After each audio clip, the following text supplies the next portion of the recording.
E aí galera, beleza? Como é que vocês estão, meus amigos? Pro vídeo aqui hoje eu tô bem empolgado e não é porque a gente vai falar do Cássio. Dele aqui só são duas matérias, 3 minutinhos, depois a gente já vai avançar. E a gente vai falar do STF, que teve aí um bate-boca entre Gilmar Mendes e o Fux, mostrar pra vocês aí mudanças grandes aí tá por vir no STF. Vamos falar da fala de Bolsonaro, que repercutiu na mídia, criando várias narrativas, que ele falou que ele queria acabar com a Lava Jato. Não é bem assim, mostrar também pra vocês a reação de Moro, Carlos Bolsonaro. A gente vai falar de CPMI das fake news também, querem reviver de toda forma. Ângelo Coronel já estava dando algumas entrevistas e agora foi a vez da Lídice da Mata, a relatora, via público, falar umas groselhas, Alexandre Frota também, mostrar algumas coisas que aconteceram no dia de ontem. Vamos falar também de América Latina, Foro de São Paulo, eleição americana, debate, não para falar o que o pessoal está debatendo, impactos, não gente, aconteceu uma coisa durante o debate, mas lá no país dos amigos de Dória, que vale a pena mostrar para vocês, mostrar inclusive também um pouco da Argentina, para vocês verem, rapaz, interessantíssimo, tudo tá se juntando. Mas o carro-chefe do vídeo de hoje é a esquerda. Galera, hoje vai ficar, sabe, cristalino, rapaz, agora tá começando a fazer sentido, sabe, toda essa união da esquerda, a justificativa dessa, agora tá ficando bem claro porque a nova esquerda vem crescendo tanto, porque pessoas progressistas, né, como eles se autodenominam, como Felipe Neto, estão se tornando os grandes líderes. Qual é o plano dessa galera? Saiu uma matéria bem despretensiosa que parecia ser mais do mesmo no jornal Folha de São Paulo, só que aí tinha um nome, aquele nome que ajudou a gente a puxar aquele fio e a gente acabou chegando em um lugar bem interessante. Então, isso daí tá na metade do vídeo, vamos dar as notícias primeiro do dia, no final do vídeo tem uma notícia boa do Brasil. Vamos começar sem muita demora. Sobre o Cássio, coisa bem rápida, só para atualizar vocês, sempre mostrar, né? O que apareceu de coisa boa a gente traz, o que apareceu de coisa ruim a gente também traz. Dessa vez, mais um problema dele, envolvendo aí a questão de currículo. Dessa vez, o Brasil Sem Medo aqui informa que, em mestrado, Cássio elogia sistema de saúde bolivariano criado por Chaves e Fidel. Aí você vê, né? Em mestrado, Cássio elogia sistema de saúde bolivariano criado por Chaves e Fidel. Missão Bairro Adentro levou milhares de médicos cubanos em regime de semi-escravidão à Venezuela. Médicos servem como cabos eleitorais ou espiões. Ainda teve uma questão aí envolvendo o plágio dele. Então mostrando algumas coisas que vieram acontecendo aí, alguns desdobramentos, mas eu acho que nada disso daí vai impedir a nomeação dele, porque o que rodou realmente assim na maior parte do dia na grande mídia foi a questão do plágio. O plágio do mestrado, do Cássio, blá blá blá blá blá. O cara, até o advogado que falou que ele plagiou veio a público, falou que ele não plagiou, foi um trabalho em conjunto. E aí, o governo já se pronunciou sobre tudo e diz o seguinte, ó, grupo de Bolsonaro no TSF diz que Marques fez patetada, mas mantém apoio. As coisas vão continuar, a nomeação dele tá firme e forte, e a justificativa, meio que tá rondando lá no Planalto para falar do assunto, é que outros ministros no passado já tiveram erros em seus currículos, sabe? Aí mostra que a Carmen Lúcia, por exemplo, não defendeu a tese de doutorado em Direito do Estado pela USP, como consta em seu currículo, embora tenha cursado os créditos nos anos de 82 e 83. Ela corrigiu as informações em 2009. Já o ministro Alexandre de Moraes chegou a ser acusado por um professor de Direito de copiar trabalho de um jurista espanhol em um de seus livros. Então, falou. Então, acho que acabou aí, não vai ter, é só esperar dia 21 essa batina de Cássio e vamos chegar lá no assunto já interessante. A polêmica aí da fala de Bolsonaro sobre a Lava Jato. Vejam só. Sérgio Moro, que já é a fala dele após o ocorrido, veio aí nas redes já no final da noite para falar o seguinte: as tentativas de acabar com a Lava Jato representam a volta da corrupção. É o triunfo da velha política e dos esquemas que destroem o Brasil e fragilizam a economia e a democracia. Esse filme é conhecido. Valerá a pena se transformar em uma criatura do pântano pelo poder? Bom, eu acho que quem se tornou a criatura do pântano para tentar chegar ao poder foi o próprio Sérgio Moro. Isso aí tá longe de ser Bolsonaro. E aqui, mais uma vez, uma narrativa que, inclusive, sempre trazer aqui a fala, o Renato já trouxe essa fala, que é o seguinte: esse pessoal, eles querem criar a imagem que só quem combate a corrupção no Brasil é a Lava Jato. Se não for a Lava Jato, amigo, não existe combate à corrupção. E a gente sabe que não é bem assim, né? Pera lá um pouquinho, que existe combate à corrupção além da Lava Jato. Mas vamos lá que a gente vai falar de tudo. Aí veio o Carlos Bolsonaro e falou o seguinte: a prudência, a sofisticação e a biografia nada mais são do que tudo aquilo que sempre quiseram impor ao país. Mordaça ao cidadão, falta de espírito, sonsos, sujos ao ponto de transformar a ironia em algo real, além de tucanos disfarçados de papagaio mudo. O Moro, né? Ele é um papagaio, ele não quer se assumir como tucano. E, gente, o que Bolsonaro fez foi uma ironia. Eu acho até que foi uma bola fora. Vou mostrar aqui pra vocês o vídeo. Bola fora no sentido assim, ele podia ter evitado. É a típica fala que, sabe, se ele tivesse pensado 5 segundos, ele saberia que a mídia ia criar narrativa. Vou mostrar pra vocês aqui o áudio, pra quem não viu, uma coisa assim de uns 20, 30 segundos, vocês vão entender. Eu desconheço o lobby para criar dificuldade e vender facilidade. Não existe. É um orgulho, é uma satisfação que eu tenho dizer a essa imprensa maravilhosa nossa que eu não quero acabar com a Lava Jato. Eu acabei com a Lava Jato. Porque não tem mais corrupção no governo.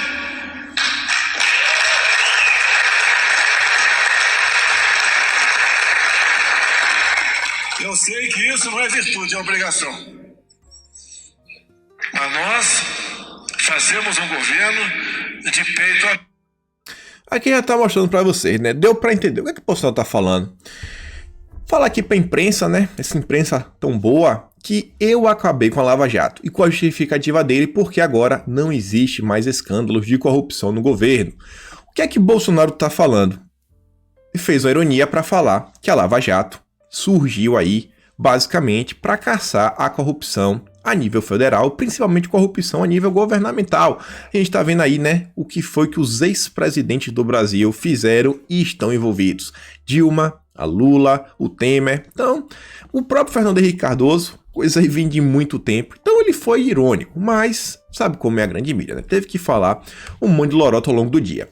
Só que isso é uma matéria da CNN que, além da questão da Lava Jato, trouxe algumas coisas interessantes. Eles colocam lá ó, as manchetes para chamar a atenção. Acabei com a Lava Jato porque não tem mais corrupção no governo, diz Bolsonaro. Aí você já fica assim, não, pô, que história é essa? O presidente afirmou durante o evento nesta quarta-feira que é um orgulho, uma satisfação não ter mais corrupção no governo. Aí a chamada tá um pouco melhor, né? Mas vamos ver a matéria, tem umas coisas interessantes. O presidente Jair Bolsonaro afirmou nessa quarta-feira que acabou com a Lava Jato porque, segundo ele, não há mais corrupção no governo. No momento em que se alia politicamente a investigados da operação no Congresso e se aproximou de ministros do STF críticos à investigação. Então vejam só, aqui já é a opinião do jornal. Porque uma coisa é o que o Bolsonaro falou. Aqui é o que o jornal falou. Ó, Bolsonaro está falando que ele colocou fim na Lava Jato a partir do momento que ele se liga ao Centrão, que está sendo investigado aí pela Lava Jato. A partir do momento que ele se aproxima a ministros do STF que são críticos à investigação. Cara, duas coisas. Bolsonaro precisa governar. Ele está deixando claro que é isso agora, é a maneira como vai ser feitas as coisas. É como o governo vem articulando, se aproximando com a base para ter maioria no Congresso, inclusive mirando a presidência da Câmara, derrubar o Rodrigo Maia. Segundo, se aproximar aos críticos da investigação do STF. É basicamente impossível para Bolsonaro se aproximar dos juízes que são a favor da Lava Jato. Porque realmente assim, quem abraça a Lava Jato, carrega, são dois. É o Fachin e o Barroso. O Fachin, perguntei pro pessoal, não souberam me informar, mas diz que realmente existe assim uma rixa pessoal com o Bolsonaro, que ele não suporta Bolsonaro. O pessoal não sabe muito bem porquê, mas cara, o centro não bateu, basicamente isso. E com o Barroso é o ministro mais de esquerda do STF, mais de esquerda mesmo assim, que não tem nenhuma condição. Então não dá, é como basicamente Bolsonaro fez essa aliança com Lula, então não tem como. Então é aquela narrativa, para já mostrar, olha só, Bolsonaro mudou, Bolsonaro agora está se envolvendo com os corruptos e os ministros que ele prometeu remover do STF. Não é bem assim. Na solenidade do Planalto, sem citar o nome do desembargador, Bolsonaro fez uma defesa de suas indicações. Quando eu indico qualquer pessoa para qualquer local, eu sei que é uma boa pessoa tendo em vista a quantidade de críticas que ela recebe da grande mídia, ironizou. O Cássio teve muitas críticas da mídia, mas também teve muitas críticas da base. Por algumas razões, vocês veem, não é o melhor dos nomes, é um nome assim que muita gente aceitou, entendeu que pode existir um propósito maior, um certo plano, algumas ações que vem acontecendo, Mas, se a gente pudesse escolher, com certeza iríamos querer um nome mais conservador. Agora também não dá para negar. O papel da grande mídia, principalmente da nova esquerda morista, antagonista, pessoal do Vem Pra Rua, sabe? O próprio Sérgio Moro, todo esse pessoal, eles realmente forçaram a narrativa pra, não, vamos complicar, pra tirar vantagem do momento, né? Falar aqui, ó, o gado está decepcionado, o gado está revoltado, fale qual foi o momento que você desistiu do governo, ainda dá tempo de desistir do governo, toda aquela conversa chata.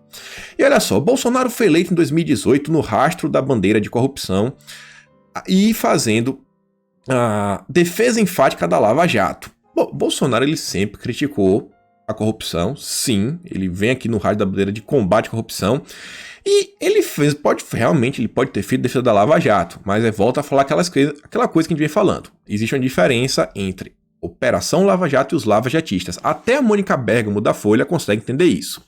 E aí o CNN continua, né? Escalou para o seu governo o ex-juiz Sérgio Moro, símbolo da operação, como ministro da Justiça e Segurança Pública. Aí vem só isso daqui. Contudo, após desentendimentos com Moro, que o acusou de tentar interferir na PF, olha só isso daqui. O presidente demitiu-o do governo no final de abril e acabou por se aproximar de investigados na operação. Gente, isso daqui é calúnia. Calúnia. Isso aqui é a maior mentira que eu já vi na história. Bolsonaro demitiu o Moro? Peraí.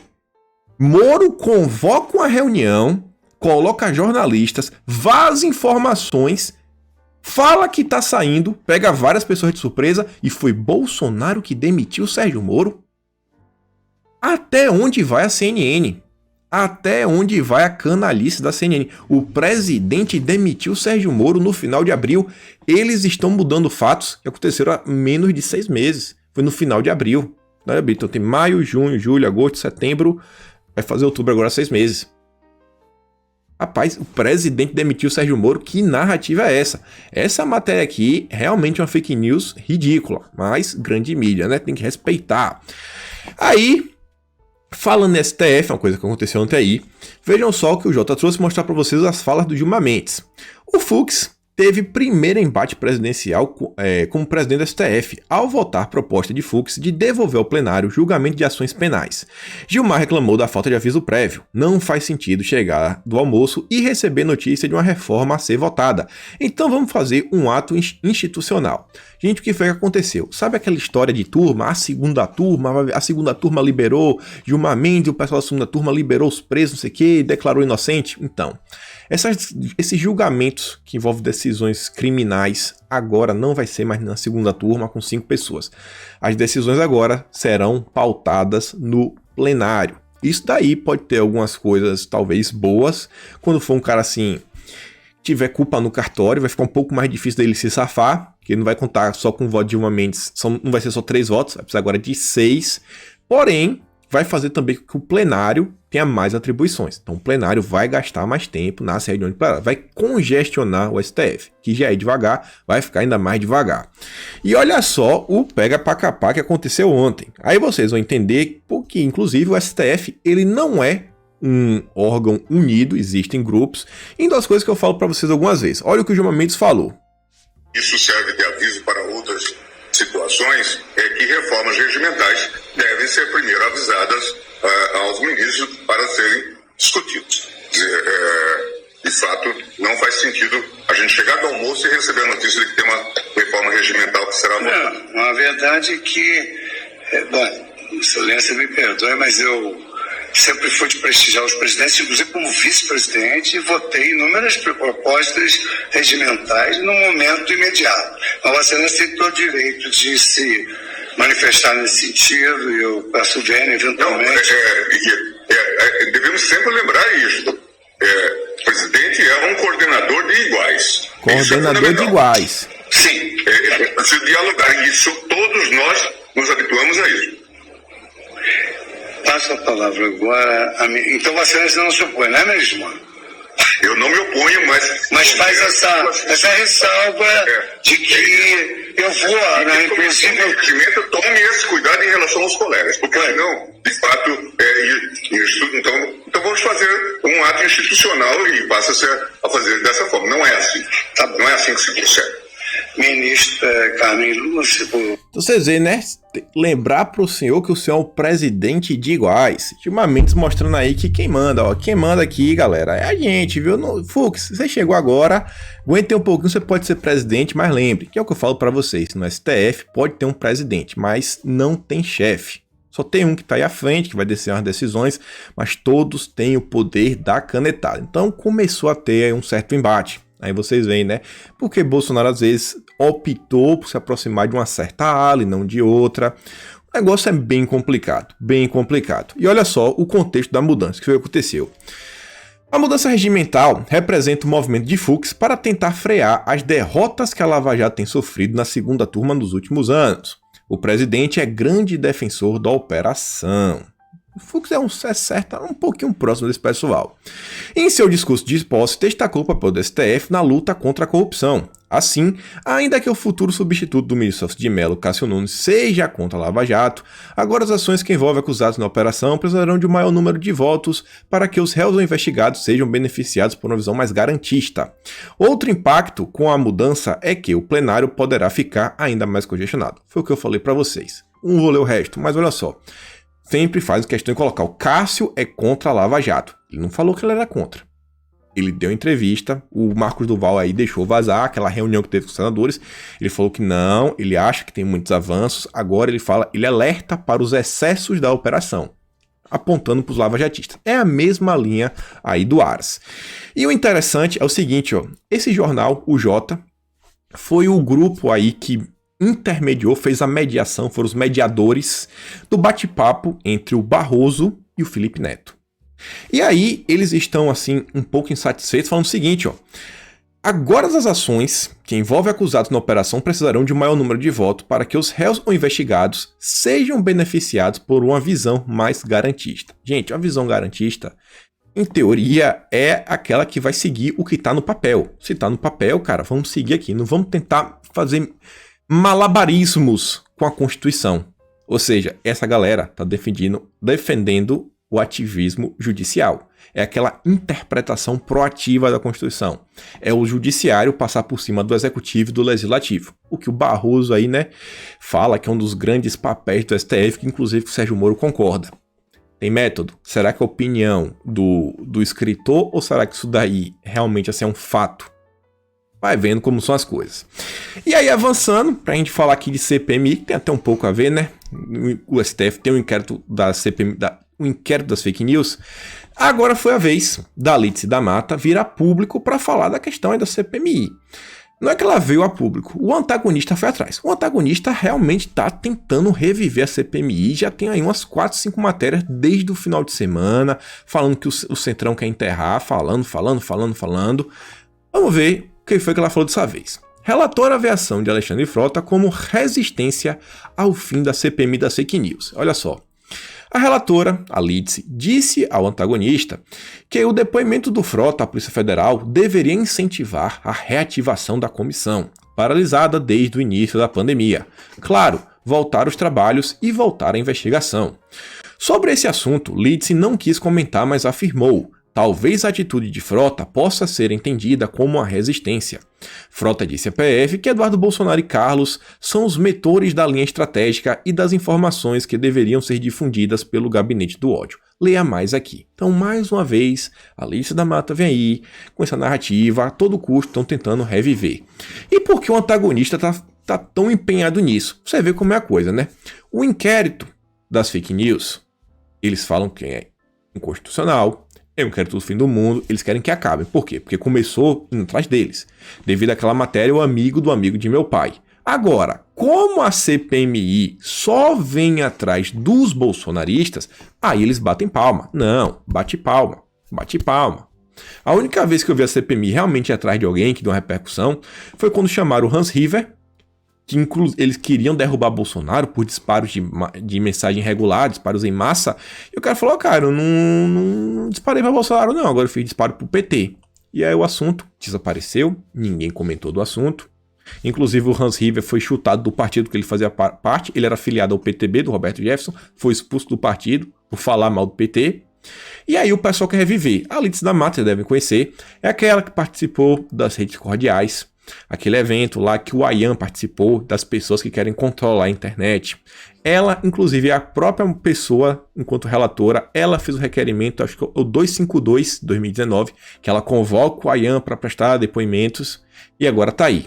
O próprio antagonista já disse o nome que eles querem levar, né? Falou, uma das pessoas que ainda falta no prestar depoimento é o Carlos Bolsonaro. Temos que colocar o Carlos no banco dos réus.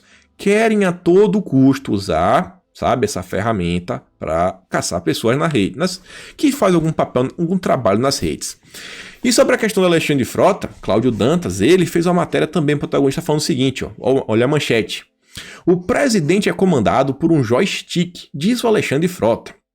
Como registramos há pouco, Frota disse à PF que funcionários do deputado estadual Douglas Garcia também integram a máquina de linchamento virtual. Ele falou que Eduardo e Carlos são os líderes, mas o pessoal do Douglas Garcia também faz parte. Mas olha só, estão arquivando a CPMI das fake news, vai acabar e não vai dar em nada. Fizemos um trabalho por lá, mas o sistema é muito difícil. Só quem está no caldeirão sabe. Hoje, a base alugada do governo dirige o boneco, jogo violento, muitas vezes covarde.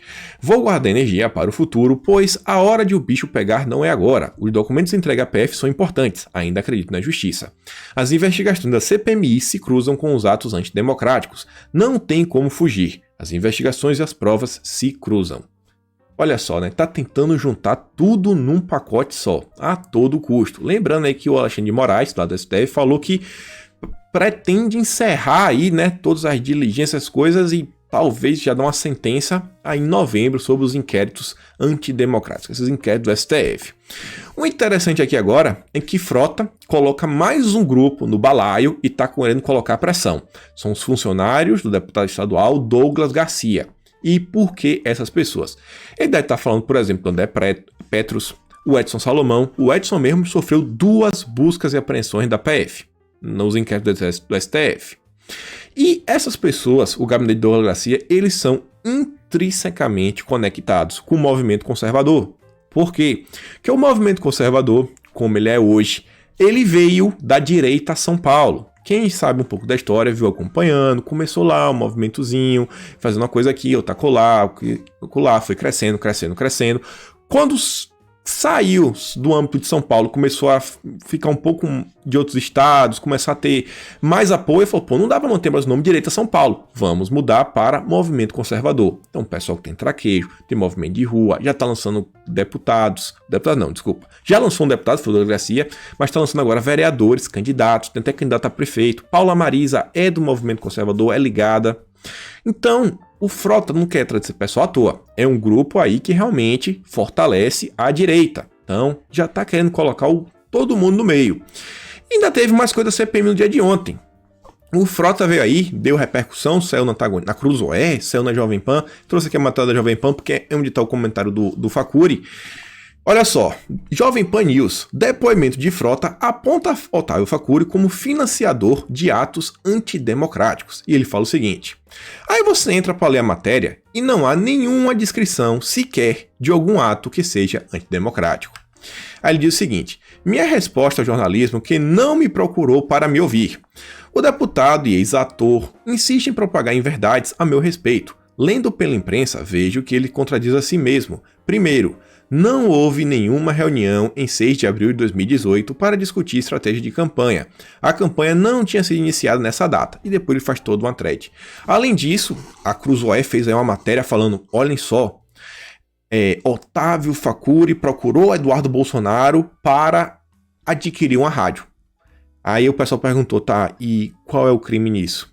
Quer dizer que o empresário ele não pode perguntar se Eduardo conhece alguém. O que a matéria foi o seguinte, você vai abrir a matéria.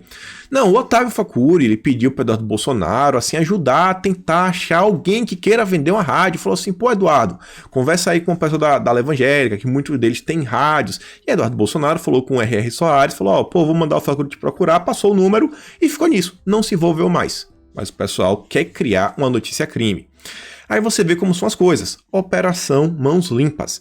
Eles pegam a matéria, criam uma manchete, colocam uma foto apelativa, criam um texto que você fica assim, meu Deus, toca no seu coração, e no finalzinho eles colocam assim só o fato verdadeiro. Que é para que você lê a matéria e você fala, cara, esse Otávio Facuri, ele tem que ser preso, não é possível, ele tem que ser preso. Você criminaliza a pessoa na opinião pública. Porque quando tiver o julgamento, não, tanto faz, tanto fez. É isso aí, bola pra frente. O antagonista já me convenceu que vocês estão no time errado. E aí, vamos continuar. A gente chega aqui na esquerda, que é onde eu quero chegar. Isso aqui a gente vai tentar de forma até rápida. Rolou um vídeo aí nas redes sociais, não vou passar o vídeo, mas quero mostrar uma parte da pausa. O próprio aqui, 10565, é um perfil do Twitter, ele fala o seguinte, ó. Há uma mensagem muito clara, implícita nas declarações do vídeo.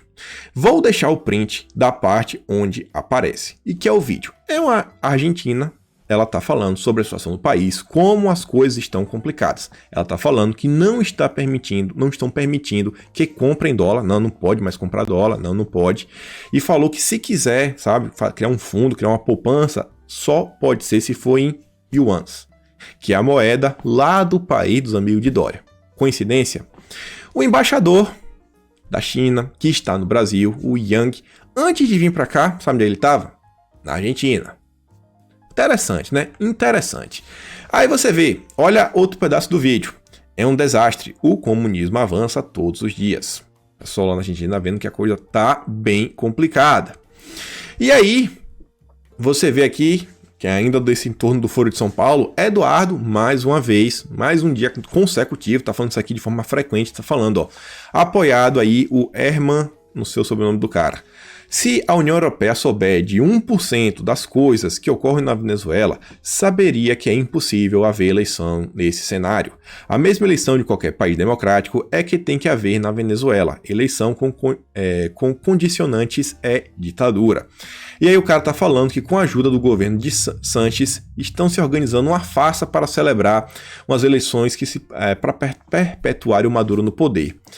O Sanches lá na Argentina, cara, eu já mostrei para vocês. Quando o Rodrigo Maia foi lá, mostrei que o PSOE, acho que é o Podemos, esqueci o nome do partido, são partidos espanhóis ligados ao Foro de São Paulo. Então, não é de se espantar, né? Vai vendo como são as coisas. E aí, sobre o debate ontem, teve uma coisa bem interessante, falando lá do país do amigo do Dória. O cara aí colocou a culpa, falou, a culpa do que tá acontecendo agora é de vocês, cara. Esse é o vice-presidente. Lá é interessante, né? Tem debate do vice-presidente. Aqui no Brasil não tem. Ele falou, ó, a culpa foi de vocês. Estão ouvindo? Só que o interessante foi isso daqui. Leonardo Coutinho trouxe aqui tem uma thread, tem até um vídeo, mas só a imagem vocês já vão entender. E ele fala o seguinte, ó. O correspondente do Globe and Mail, tipo assim, sei lá, é um jornal, lá no país asiático, mostra que durante o debate, o regime, o Partido Comunista, cortava o sinal quando o Mike Pence, que é o vice-presidente de Trump, falava, voltando imediatamente para quando a Kamala se manifestava. Para mim, a melhor informação sobre cada um dos candidatos nessa noite é o seguinte, ó. Quando o cara de Trump ia falar, cortava o sinal. Não, a gente tá tendo aqui problemas do sinal, não tá muito bom. Quando ele terminar de falar e era a vez da mulher, aí o sinal voltava. Não, agora o sinal volta. Não, agora volta, porque são os democratas. Tá claro? Tá claro o que tá acontecendo? A eleição americana é basicamente uma eleição entre América, de um lado, representada pelo Trump, do outro lado, o cara tá representando esse país aí. Você tá vendo o que tá acontecendo. Bem complicado, bem complicado. E aí, não tive muito tempo de olhar sobre os documentos que eles retiraram aí o sigilo, mas a Ana Paula Henkel traz aqui um resuminho falando o seguinte, ó. A CIA escreveu um memorando altamente confidencial avisando para o diretor do FBI que a Hillary havia aprovado um plano para culpar Trump pelos hackers russos. Trump está tirando o sigilo de todos esses documentos. E o Flávio Gordon fala algo similar. 90% da imprensa brasileira omitiu notícias sobre esses documentos que estão do Obama, estigmatizando quem tentou quebrar o silêncio. Não é jornalismo, é estelionato. E aí coloca também a matéria. Então, pode esperar aí que tá vindo algumas coisas bem estranhas pro lado de lá. E aí, ainda sobre esse pessoal, né? Falando lá do país, vejam só, Conexão Política traz a matéria falando que dono de livraria é condenado a 7 anos de prisão por vender material religioso não aprovado pelo Partido Comunista. Compradores também são rastreados. Aí vem a embaixada, fala o seguinte, ó. Nosso governo protege a liberdade de ciência, de crença religiosa dos cidadãos de acordo com a lei. Pessoas de todos os grupos étnicos do país desfrutam de total liberdade de crença religiosa de acordo com a lei. Ou seja, Renato diz aqui, ó, de acordo com a lei. Ou seja, por esse motivo que todas as Bíblias são recolhidas. Qual é a lei? Não, se está na lei é o que está certo, é bem complicado, né? É o que está na lei. A lei do Partido Comunista. Está na lei, está valendo, né? É como esse pessoal pensa. E aí, pra gente fechar esse assunto mesmo agora e ir pro próximo, aí sim, o assunto que eu mais quero falar.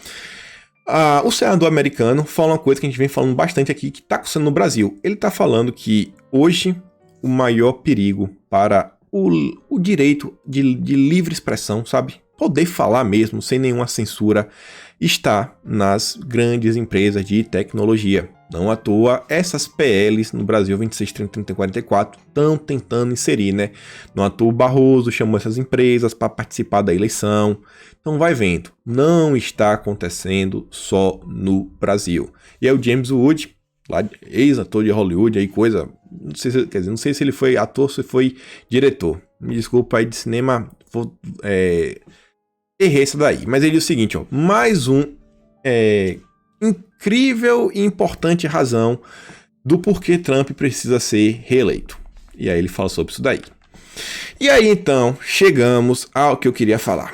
Chegamos aqui ao momento máximo do nosso vídeo de hoje. Filipinho sendo aqui elogiado, sabe, pelo Boulos, aparecendo na matéria da Globo, cada dia mais brilhando aí na mídia brasileira, na mídia internacional, já assinou no New York Times, divulgado aí pela Open Society do Jorge Soros. E olha só qual é a matéria. Felipe Neto elogia trabalho do MTST nas redes e se retrata por piadas contra o Boulos. Ele também, na verdade, se retrata dos dois, do MTST e do MST, falando que as pessoas estão sendo enganadas pelo real trabalho que esses dois grupos produzem e realizam. Eu mostrei para vocês, antes de virar matéria em primeira mão, falo da importância de estar no Twitter, as coisas acontecem lá. Na verdade, ele solta essa informação no Twitter e aí começaram a ter o Boulos replica. Já a matéria foi feita com base no tweet de Felipe Neto. Ele fala o seguinte, ó. Belo gesto do Felipe, combater as fake news é essencial para a democracia. Tem uma palavra, né, que essa gente adora, democracia. Democracia é a nossa palavra do vídeo. A gente vai falar bastante de democracia. E esse pessoal também, né, tá adorando cada vez mais falar em fake news. Esse pessoal fala de fake news 24 horas por dia. Quando a gente, na direita, fala de fake news, normalmente é para falar que, olha só, eles estão querendo utilizar esse rótulo de fake news, inquéritos, CPMIs, leis para nos calar. Mas beleza. Aí você vê, né? Aí a matéria da Globo diz que o tweet foi endossado pelo Boulos, candidato à prefeitura. Aí vem ele, ó. Obrigado, Felipe. O MTST já entregou mais casas que muito governo. É um movimento que luta por dignidade num país que tem mais imóvel abandonado do que gente sem teto. Valeu pela força, meu caro. Uma coisa interessante aqui. A gente tá vendo que o Boulos, ele vem aí em terceiro lugar nas pesquisas de intenção de voto na cidade de São Paulo. E o Felipe, ele vem fazendo muitos acenos a outros partidos que não o PT. Inclusive, ele criticou o PT, falando que não é momento do PT buscar protagonismo. Vou até mostrar para vocês. Falou, é momento de a gente juntar a esquerda como um todo. É a chance que a gente tem de ganhar. Nos locais em que o PT está fazendo alianças, a esquerda vem tendo força. E ele vem fazendo várias sinalizações. Mas aí, a matéria do dia mesmo, que deu para puxar um fio bom, foi essa matéria daqui. A matéria dele mesmo. Ele fez mais comentários sobre o cenário atual da política. A priori, eu achei que não tinha nada demais. A manchete, né? Felipe, qualquer comunicador que se cala sobre o que estamos vivendo com Bolsonaro é cúmplice. Aí ele diz o seguinte, matéria do País. Tá um pouquinho polêmica, tá? Mas vale a pena ler. Aí Flávio, tá a mesma conversa de sempre, que tem que falar, que tem que combater o bolsonarismo, o fascismo, aquela coisa chata. A priori sim, mas mostrar pra vocês que tem muito mais coisa. E é o seguinte, se a Hannah Arendt ressuscitasse agora, desse uma olhada nesse universo chamado YouTube e visse os vídeos do Felipe, que busca pontualmente todas as manhãs, custaria acreditar que esse carioca de 32 anos, com cara de bom menino, levanta sua voz contra o fascismo em seu país e contra as tendências autoritárias do presidente Jair Bolsonaro. Já coloca em Bolsonaro aquela pecha, né, que ele é um autoritário fascista. Aí diz que ele se destaca, o Felipe, entre os que alertam contra o ultradireitista porque não é um dos suspeitos habituais da esquerda. Também não pertence a uma minoria, além de ser vegetariano. O entertainer é homem, branco, heterossexual, há quase uma década, rico. Um privilegiado consciente de seus privilégios em um país desigual onde proliferam atitudes racistas e classicistas. Aí diz o seguinte: acho que sim, que qualquer comunicador que se cala sobre o que estamos vivendo é cúmplice, com todas as notícias sobre, olha só as notícias, corrupção, incêndios, pandemia. Simplesmente não dá pra dizer, não estou acompanhando, não sei o que está acontecendo, então prefiro ficar calado. Ele tá falando que precisa se manifestar. Olha essas três coisas que eu grifei. Corrupção, não olha o que é que ele tá falando, ele tá falando corrupção da família Bolsonaro. Olha a palavra só, olha a palavra, corrupção. Depois ele fala, ó, incêndios na Amazônia. E depois, má gestão da pandemia. Já fazendo aqui uma pergunta. Algum de vocês é contra combater a corrupção? Algum ser humano de bom coração é contra o combate à corrupção? Eu acho que não. Acho que todos nós somos a favor de colocar os corruptos na cadeia. Algum de vocês é contra, sabe? Ou quer dizer, algum de vocês é a favor de ver a Amazônia e o Pantanal queimando? Se a gente pudesse, acho que seria melhor que não queimasse. Beleza, a gente sabe que não tem como, por diversos fatores. Mas uma coisa que realmente, se a gente pudesse, a gente não queria. Acho que ninguém gosta de ver floresta queimando. E má gestão da pandemia. Esquece na parte má que possa ter o governo. Algum de nós será contra, sabe, o governo se esforçar para entregar o melhor resultado possível na pandemia? Eu acho que também não. Então você vê, né? São 3 pautas relativamente assim difíceis de você se posicionar contra. Isso daqui não é aleatório. Seus vídeos de trabalho são puro entretenimento. Se inclui alguma referência política, é sempre com a embalagem humorística. É o que eu falo. Quem assiste um vídeo desse cara, às vezes 2, não percebe, mas ele coloca o conteúdozinho de política para o jovem pegar de forma assim bem sutil. É uma piadinha aqui, é uma piadinha colar. Aí ele tá numa live jogando videogame, seu filho às vezes está assistindo, você acha que não tem nada demais? Quando você vai ver, passa um tempo e o negócio é bem mais complicado. E aí, galera? Diz, né? Aproveitou a ocasião para se desculpar por ter se unido nos protestos de 2013 que culpam o PT de Lula por todos os males do Brasil. Fazendo a minha culpa, acenando pro PT, falando PT, desculpa, vamos nos reaproximar, precisamos unir a esquerda. E depois diz, olha só, o neto, Felipe, vota nas eleições, mas garante que não tem nenhuma intenção de imitar os artistas e comediantes que entraram e triunfaram na política. Os brasileiros têm essa tendência de buscar salvadores da pátria. Precisamos deconstruir isso, afirma. Olha só, o elenco está concorrido. Hoje, muitos veem Neto ou o ex-juiz Sérgio Moro como solução para os muitos problemas que afligem o Brasil. Galera, Sérgio Moro e Felipe Neto juntos como opções para salvar o Brasil. Olha onde até o Sérgio Moro já está entrando. Beleza. O que o experiente jogador de Minecraft pede é uma aliança contra o fascismo. Não podemos esperar que uma oposição desunida derrote o governo. Vamos esquecer que ele está falando do governo Bolsonaro. Vamos pensar no fascismo real, o que existiu e que não existe no Brasil. Algum de vocês é contra combater um governo totalitário que pareça, sei lá, os países comunistas? Acho que ninguém é contra. O problema é que ele associa o governo Bolsonaro a isso. Mas, de novo, ele coloca uma pauta que, cara, como é que você vai ser contra lutar contra uma coisa que é tão ruim para a sociedade? Vai vendo que tem muito método. E aí, a gente vai chegar aqui no comecinho. Se lembra qual foi a primeira coisa que a gente mostrou na matéria? O primeiro parágrafo da matéria falava de quem? Da Hannah. Se a Hannah ressuscitasse. E quem é essa Hannah, meus amigos? Quem é essa Hannah? Lá fui eu procurar. Falei, cara, não é possível que citaram essa mulher à toa. Achei um texto da própria esquerda, texto grande, chato de ler, um site chamado Lava a Palavra. Realmente, assim, se esse texto fosse em página, eu acho que deve ter para mais de umas 20, 30 páginas. Parei, ler na chatice. Eu falei, aquele discurso chato, defendendo o pessoal aqui brigando para ver quem tava acesso, era Trotsky ou Stalin lá na União Soviética. Mas aqui eu filtrei os pedaços que mais importantes para a gente entender. Olha só já a manchete do texto. Porque parte da esquerda abraça a conservadora Hannah. Porque parte da esquerda. Ela não é conservadora. Já adianto para vocês. Não é. Nunca se colocou. Ela não é nem de esquerda, nem de direita. Ninguém sabe o que ela é. Ela é pra frente. Sabe? O isentão. Ela é isentona. E aí você vê, né? Porque parte da esquerda. Esse texto aqui, você vê a linha do cara, é um cara assim bem... uma mulher, né? Bem trotskista. Aquela linha mais antiga do PT, comum na raiz, camisa vermelho, sabe? Aquele pessoal realmente mais raiz. E aí ela tá meio que reclamando desse novo progressismo que vem tendo, não entende muito como é que os progressistas gostam tanto da Hannah. Os progressistas e também alguns liberais. E olha só, vem falando do texto. Olha uma coisa que ela coloca no texto que é interessante. Sobre o conceito universal de democracia. Ora, a democracia é sim um valor com ideologia. Isso aqui é uma verdade. Gente, qualquer coisa na política tem ideologia. Até porque não existe duas democracias iguais. O Brasil ainda é uma democracia, mas não é igual aos Estados Unidos. A democracia lá é muito mais democracia. A ação popular é muito maior. O povo consegue eleger vários cargos de forma direta, desde o do xerife, que o pessoal deve ter visto, até o presidente. E até a eleição de presidente também é feita de forma diferente, através de colegiados. O negócio é diferente. A democracia...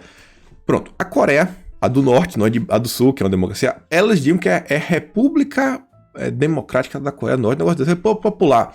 Cara... Não dá, né?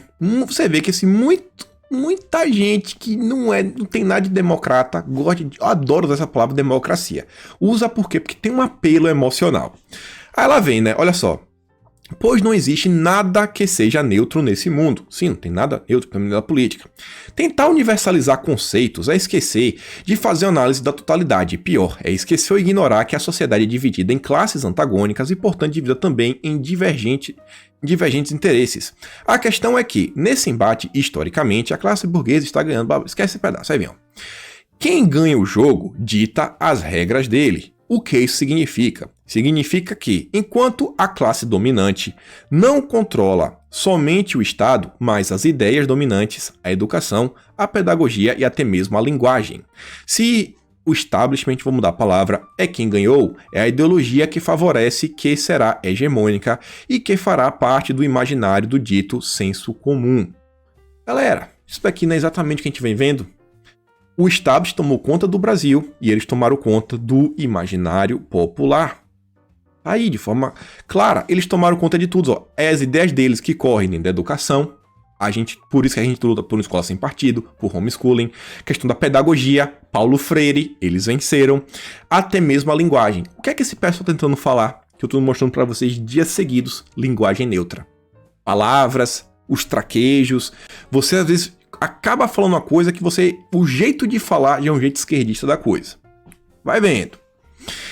E aí a Hannah, portanto, quando comenta não se importar em ser de esquerda ou de direita, colabora com esse pensamento de que há noções e estas seriam as necessárias e corretas que extrapolam a política e que devem ser defendidas por qualquer pessoa boa, independente do posicionamento político. Olha só isso daqui. Ela não é nem de esquerda nem de direita e ela colabora, sabe, com esse pensamento do establishment, que o quê? Você tem que lutar por pautas que serão defendidas por qualquer pessoa boa, independente do posicionamento político. Gente, se você pega um cara da esquerda, você fala, pô, cara, teve um caso aqui de corrupção. Se for do Lula, ele vai falar que é mentira, é perseguição da Globo. Mas, convenhamos, se fala assim, pô, teve um caso de corrupção... não fala que é do Lula, em algum lugar, não, ele vai ser a favor. Pô, eu acho que a gente precisa investir mais para dar dinheiro para a melhoria da educação das crianças. O cara é a favor. É aquela pauta que qualquer cidadão de bom coração bem interessado vai ser a favor. O que é que o Filipinho tá tanto propondo? Pautas que Qualquer pessoa defenderia. Agora ele botou o governo ali no meio, aí ele veio dar uma escorregada. Mas segue nessa linha. Mas vamos continuar.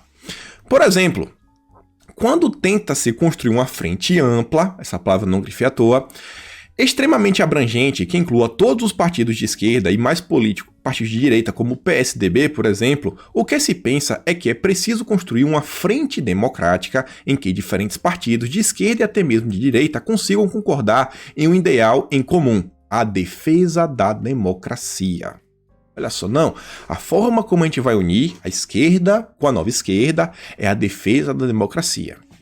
Não existe uma única democracia em absoluto, existem várias democracias e o problema em universalizar o conceito é que esse ato mascara o tom político que cada tipo de democracia carrega. Isso daqui eu já falei para vocês. Uma democracia, portanto, não deve ser analisada sob a ótica moral que a rotulará como algo necessariamente bom. A gente já falou aí de vários países que se dizem democratas, né? A Venezuela. Democracias podem ser ruins ou boas, depende da ideologia por trás e do norte político que elas têm. Da mesma forma que ditaduras não podem significar o antagonismo completo da democracia. A ditadura sempre é ruim, mas não dá para falar que é um antagonismo, porque tem democracias, como a própria Venezuela, que, cara, eu não sei qual a diferença. Eles dizem aí, né, o pessoal da esquerda, que é uma democracia. Para mim é uma ditadura. E aí, veja só o que é que Felipe Neto diz, né? Traz aqui, textinho dele. O que eu falei do PT, ele fala do PT, mostrando que o PT não tem mais espaço na política, vem perdendo, só vinha vencendo no Ceará. Isso daqui ele falou tem uns 3, 4 dias. E diz que o PT só tinha chance em Fortaleza. E depois ele fala que, por outro lado, quando o PT resolve apoiar outros partidos, como é Belém, Porto Alegre, os candidatos da Frente Ampla estão disparados em primeiro lugar. Frente Ampla. Frente Ampla. Essa é uma palavra que vocês usam no dia a dia, a todo momento? Não é. Eu nunca vi o pessoal da direita, os conservadores, Bolsonaro falar em frente ampla. Eu só falo assim, não, a gente precisa se unir, a gente tem que fortalecer, criar uma base de apoio, criar uma militância. Agora, frente ampla. Frente ampla. E ele diz, ó, ao que tudo indica, a união via frente ampla, sem o protagonismo do PT, parece que pode dar bons resultados. Falando, é preciso que a esquerda se una. Não pode ser o PT, vamos aqui, vamos botar outros partidos, e tipo assim, vamos juntar mais gente, não precisa ser só o PT. Você vê, ó, ele trouxe o artigo de quem? Da Gabriela Prioli, que ela tava falando o quê? Basicamente a mesma coisa, falando que no Brasil o pessoal aí vem se sabotando. Aí você vê, ó, recentemente Marcelo Freixo desistiu da campanha criticando falta de disposição para a construção de uma frente ampla de esquerda. Frente ampla. Falando, porque não tá tendo união, não tá tendo diálogo, é somente o interesse pelo protagonismo, pessoas que querem aparecer. O Felipe Neto falou a mesma coisa. Não, protagonismo. Percebam que os líderes da esquerda, eles se uniram. Ainda que a esquerda esteja fragmentada, os militantes da esquerda não estejam engajados, os líderes, alguns líderes, já começaram a se unir. A linguagem já começa a se repetir. As mesmas expressões idiomáticas começam a repetir. Inclusive no texto está lá falando. Quando esse grupo ele chega ao poder, eles não estão no poder do governo, mas eles estão no poder da esquerda. Eles são os intelectuais, as pessoas na frente da esquerda. Então é o pensamento deles, a linguagem deles que circula no meio. Protagonismo, frente ampla, as mesmas críticas. Ele diz, ó, essa incapacidade ou falta deliberada de disposição para enfrentar a situação, tal como ela se apresenta, me faz menos otimista do que Jair Nicolau, que fala a questão aí do Bolsonaro, que Bolsonaro pode vencer, porque a direita... Não fala isso. Fala que Bolsonaro foi o primeiro a descobrir as redes, então tem a tendência também a agora começar a desidratar, porque já não é mais tanta novidade assim. Mas ela tá falando sobre união. Aí você vê, Tabata Amaral, se eu não me engano, isso aqui foi em torno de 6 de setembro. Foi no início de setembro. Ela fez um artigo falando o gol é para outro lado. Luciano Huck compartilha falando. Quando os progressistas se atacam, quem faz gol é o outro lado. É isso. E ele fala da importância da união, que não podemos ficar nessa patrulha, temos que nos fortalecer. fechar alianças. Aí a Tabata fala, pô, esse pessoal essas partes se dão da esquerda à direita, mas os progressistas, assim, basicamente está um narcisismo, é um narcisismo. Narcisismo é o cara olha demais pra si, é quase um protagonismo. E fala que iniciam com a destruição de reputações quando há uma pequena discordância, um cabelinho de sapo. Aí, pessoas cujos objetivos são os mesmos gastam tanta energia disputando uns com os outros que terminam incapazes de enfrentar as batalhas que realmente importam. Mas antes de embarcarmos no lixamento virtual por pequenas diferenças, vale lembrar que o gol é para outro lado. Ela defendendo isso daí. Depois você vê, início de abril, o que é que Dirceu fala? A hora é agora. Impeachment já ou o golpe virá. E aí Dirceu está falando da importância da união. Inclusive ele fala, a oposição a Bolsonaro é engrossada hoje pela direita liberal, que apoiou o capitão e o projeto econômico do Guedes, mas se distanciou, blá blá blá blá blá. Seu fundamental... Aí ele fala, olha só, distanciou dele, frente ao seu autoritarismo, seus ataques à democracia e às instituições, seu fundamentalismo e obscurantismo. A gente vai falar dessa palavra, obscurantismo. Aí você vê que o Dirceu tá puxando isso daí desde abril. Depois você vê, matéria da época, também de abril. A nova oposição, a direita democrática, se une à esquerda contra Bolsonaro. E aí falava que agora a direita democrática, sabe, não tem como. Você vê o Luciano Huck na época falando em união com Flávio Dino. Já essa conversa de Luciano Huck e Flávio Dino tá crescendo forte aí. O Paulo Artung, Randolfo Rodrigues, Renova BR, tem muita coisa envolvido. Depois você vê a própria revista Época, olha só, 5 de junho. Quantas casas restam para a consolidação de uma frente ampla contra Bolsonaro? Se uma frente organizada ainda parece estar longe no horizonte, o momento ao menos tem servido para aprofundar diálogos que antes eram menos frequentes, mostrando os diálogos vinham sendo feitos. O Freixo atribuiu os esforços necessários para a criação da frente ampla. E aí diz, foi chamado para conversar com integrantes do grupo de articulação política do Luciano Huck. Sempre dialoguei muito, desde Paulo Artung, Armínio Fraga, dentro do parlamento, vários grupos diferentes. Mas não é um debate de candidatura, é um debate sobre democracia. Como alguém pode ser contra a democracia? Aí você vê, olha só, também de junho. Esquerda e direita democráticas têm de acordar. Precisa ganhar corpo a sonhada frente ampla, de pessoas que podem ter discordância política, mas convergem sobre a democracia. E olha só, essa matéria interessante é o seguinte, eleitoralmente, de fato, qualquer união é impossível, ao menos por enquanto. Aloysio Mercadante, hoje presidente do braço de estudos do PT, hoje ele é presidente do braço do PT, a Fundação Perseu Abramo. E ele fala que no momento não vê assim, uma possibilidade de conversar com a direita, mas talvez para 2022, para derrubar Bolsonaro, ele vai. Então, olha, o Aloysio Mercadante tá na frente dos intelectuais do PT. E aí você vê, Aloysio Mercadante, 1º de abril, precisamos de uma frente ampla. É a mesma, aquela palavra. Para quê? Lutar pela democracia. Aquela pauta que qualquer pessoa luta. Aí você vê, esse print aqui, eu tirei do vídeo que a gente falou do arroz, da época da CUT. O que é que ele estava falando? Que agora, nesse período de eleição, que o PT, basicamente, vai criar um programa, uma frente, com outras siglas de oposição, como o PDT, PSOL, Rede, PSB e PCdoB. E o mote do programa colocado por Lula em pronunciamento dia 7 é: vamos juntos reconstruir o Brasil. E aí você vier a matéria aqui, o PT lança plano de reconstrução nacional em oposição ao governo Bolsonaro. E aí juntando todo mundo aí. Olha só. O PT começou a juntar, todo mundo conversando sobre isso. Aí você vê, né? A questão do Felipe. Ele se destacou porque ele se destaca entre os que alertam contra o ultradireitista, porque não é um dos suspeitos habituais da esquerda. Ele não é lá da esquerda, a esquerda raiz tradicional, ele não tá realmente assim na extrema esquerda. E ele também, assim, ele não pertence à minoria, não faz isso. Ele não tem classe, ele não é nem de esquerda, ele não é de direita, óbvio. Ele tá ali, ele não tem ideologia, ele é pra frente, ele é pró-Brasil, ele é um pró-democrata.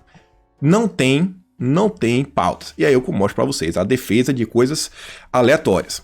Aí você volta lá pro texto da esquerda. Por que a universalização de conceitos é benéfica a intelectuais como a Hanna? Não é tão difícil assim responder essa pergunta, pois se existem conceitos universais que abrangem a existência do bem e do mal, se existem conceitos abstratos que se devem ser defendidos pelos dois lados do espectro político, pois há noções que serão boas independentes se vierem da direita ou da esquerda, como a democracia, existem também conceitos e abstrações que são ruins de ambos os lados, como a ditadura. Para todo mundo o fascismo é ruim, porque é ruim. Para todo mundo a democracia é algo bom, porque, cara, no imaginário popular a democracia é sempre bom. Quem quer viver num país que não é democrata? E vê assim, ó, sendo assim, diante desse universo dicotômico e maniqueísta, fica difícil contestar as análises da Hanna, sem parecer um apoiador de ditaduras sanguinárias, pois a autora se colocou numa posição muito confortável de sempre estar certa e do lado do bem. É igual Felipe, você está contestando Felipe Neto, um cara que defende combater a corrupção? Quer dizer que você é a favor da corrupção? Aí você vê, não à toa, a Hanna compara Hitler e Stalin, categorizando ambos como extremos que possuem similaridades. Extremos que possuem similaridades. A gente vai falar de Nando Moura agora. Com esse argumento, ela se coloca numa posição muito confortável de pessoa neutra, que não defende alguém tão horrível só por ser de direita e muito menos alguém tenebroso por ser de esquerda. E aí, galera? Olha só. Bolsonarista e petista é exatamente a mesma porcaria. Os extremos. Quando a pessoa fala que bolsonaristas são petistas ao contrário, o que ele realmente quer dizer é que a militância do presidente é tão imunda e cega quanto os petistas. Não é a mesma história? Você coloca os extremos juntos e fala, não sou Rita, nem está, não sou nem de direita nem de esquerda, eu sou pra frente. Olha só, Partido Novo. Entre a esquerda entre a direita e a esquerda existem os liberais, que trabalham de forma inteligente para construir um país que vá pra frente. E aí, galera, olha só, Felipe e Nando. Olha, Felipe Neto e Nando Moura. Acabou a tolerância. Impeachment é pra ontem! É pra ontem! Se você fica calado agora, você é cúmplice. Não existe mais vítima! Acabou passada de pano. Influenciador que não se manifesta agora é cúmplice. Se você continua passando pano pra isso, você é cúmplice. E quem se cala perante o fascismo é fascista. Ou você é bolsonarista, ou você é conservador. É cúmplice. É cúmplice. É cúmplice. É cúmplice. É cúmplice. E aí? Imaginaria um dia Nandinho e Filipinho de mãos dadas lutando contra o regime autoritário bolsonarista? Esse dia chegou, galera. E aí você vê, já chegando aqui quase no final, né? Por que a esquerda gosta tanto da Hanna? Aliás, devemos sempre ter o pé atrás com possíveis intelectuais de esquerda que fazem todo tipo de malabarismo para não falar sobre a burguesia e classes sociais. Inventam os mais diversos termos como medievalismo, obscurantismo e discurso de ódio, para evitar dar nome aos bois, para evitar dizer que a sociedade se encontra como está por causa da classe dominante, por causa do establishment, que eles fazem parte. Eles são a causa do país estar nesse ponto. Discurso de ódio, vocês estão cansados de ouvir. Estão cansados. Acho que ninguém aguenta mais. Mas olha só, Filipinho no Roda Viva. Os obscurantistas e negacionistas precisam ser desmascarados. A Luiz Mercadante, à frente dos intelectuais do PT, os caras que pensam lá na frente. Obscurantismo permeia todas as ações do Ministério da Educação de Bolsonaro. Barroso. Eita, Barroso. Vanguarda iluminista. Barroso. Para combater, né, o obscurantista, só o iluminista. Nós precisamos de um choque de iluminismo na educação básica. Filme Barroso. Esse daqui é o que mais fala de obscurantismo. Tá vendo como são as coisas, galera? Vocês estão vendo? E para terminar, o último daqui, ó, página do vermelho. O iluminismo venceu o obscurantismo. STF enterra escola sem partido. Era a chance que o povo tinha para se opor ao domínio do establishment sobre a educação e a pedagogia. 8 ministros do STF seguiram o relator ministro Roberto Barroso. O Barroso, ele mesmo. Então, meus amigos, quando eu digo pra vocês que a direita tem que focar, tem que olhar o que importa, vocês estão vendo, eu tô aqui, tem uns dias seguidos falando, ó galera, o que a esquerda tá fazendo, a esquerda não está parada, a esquerda não está parada. Vejo muita gente na direita gastando muito tempo só reclamando da indicação do Cássio. Vi gente aí fazendo vídeo pra ficar reclamando do que rolou com a Sara, que a Sara falou isso, coisa, que a Sara chorou em vídeo. Gente, olha tudo que tá ao nosso redor. Enquanto a direita aí tá perdida, a esquerda também tá perdida. Agora, os cabeções da esquerda, eles já estão se juntando. Eles estão se juntando. Uma hora, a coisa engrena, sabe? Uma hora o motor vai dar partida. Sabe aquele carro que você bate na chave e o carro não quer pegar? Amigo, uma hora vai pegar. Uma hora vai ligar. Eu espero que a direita pare, reflita e fala assim, cara, a gente tá perdendo muito tempo com um assunto besta, vamos focar aqui em nos unir para aumentar o nosso poder de ação. Acho que por hoje aí é a mensagem final do vídeo. Só dar aqui uma notícia rápida para gente fechar o vídeo, tentar fechar em 30 segundos. Shopping ganhou fôlego e reabrem 6 mil lojas. Faturamento da indústria supera período pré-pandemia, tá vendendo mais do que o período anterior. E Bolsonaro vem com um videozão do Ricardo Salles, mais uma vez a público, para tentar combater a narrativa da Amazônia, falando que não basta dizer a Amazônia é nossa, devemos desenvolvê-la, tem que colocar pra coisa aí pra frente. Então, por hoje é isso, fico por aqui, lembra de curtir, compartilhar, aquele grande beijo, tamo juntos e valeu!